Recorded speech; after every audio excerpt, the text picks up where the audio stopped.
Sobat Brand, jumpa lagi bersama saya, Tri Raharjo. Kali ini saya akan bahas mengenai strategi brand pasarkan produk di tengah pandemi. Dampak wabah virus corona atau COVID-19 sangat terasa di aspek bisnis dan ekonomi. Dalam waktu yang cukup singkat, pola pemasaran pun berubah.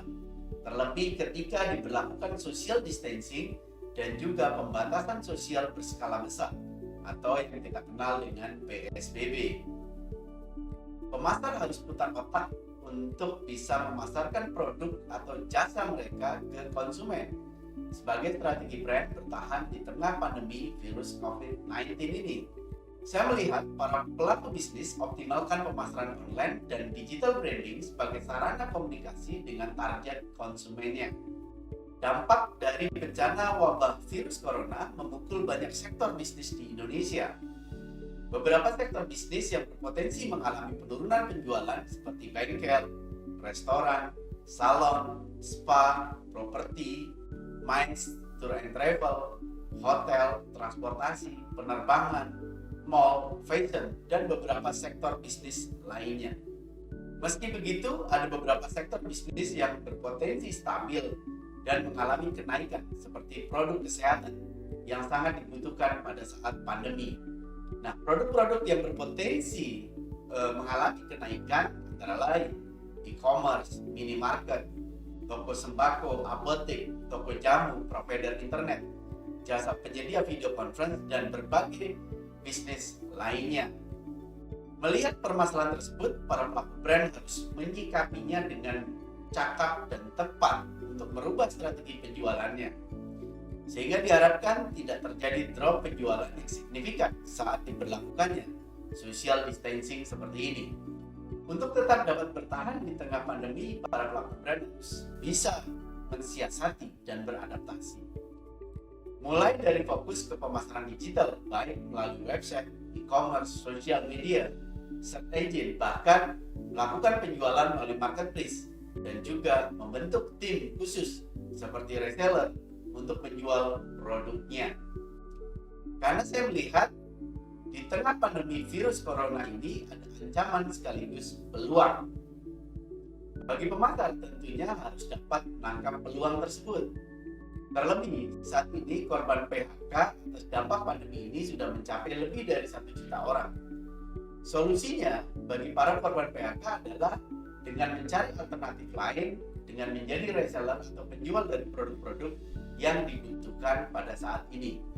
Sementara bagi pemasar, mereka dapat melakukan aksi sosial dengan membuka pola peluang usaha seperti membuka kerjasama reseller, dropship, atau pola lainnya untuk menjual produknya secara masif kepada masyarakat. Dalam masa pandemi virus corona ini, pemasar harus cepat beradaptasi seiring dengan diberlakukannya social distancing, karena sudah pasti sangat berpengaruh perubahan besar dalam tren perilaku konsumen dan berbelanja. Pandemi COVID-19 telah berlangsung di Indonesia selama 1 tahun lebih. Hingga saat ini pemerintah masih memberlakukan pembatasan kegiatan masyarakat. Menyikapi hal tersebut, tentunya para pemasar perlu membuat suatu strategi yang tepat baik saat pandemi atau pasca pandemi.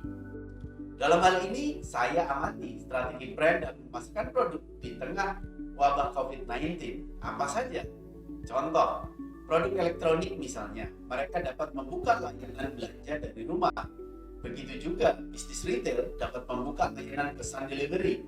Bahkan ada perusahaan kosmetik yang meluncurkan produk hand sanitizer dan langsung dipasarkan secara nasional melalui jaringan retail modern dan berbagai marketplace.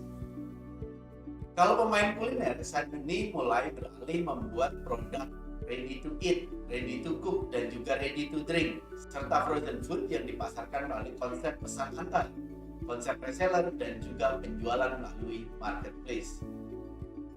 Sementara untuk bisnis pendidikan, kini telah membuat belajar dari rumah, di mana siswa diberi akses untuk belajar dari rumah melalui aplikasi yang memudahkan siswa dalam belajar. Begitu juga dengan bisnis bengkel yang kini mulai mengembangkan layanan bengkel dari rumah. Untuk bisnis training ini bisa langsung beradaptasi dengan membuat pelatihan atau webinar yang bisa diakses melalui berbagai aplikasi video conference. Dan beberapa brand hotel kini telah membuat fasilitas kamar hotel sebagai tempat istirahat bagi para tenaga medis dan lain sebagainya. Di tengah pandemi ini tentunya brand harus bijak dan mengalokasikan dana kampanye, di mana kreativitas saat branding itu mutlak harus dilakukan, terlebih di saat work from home dan work from office seperti ini.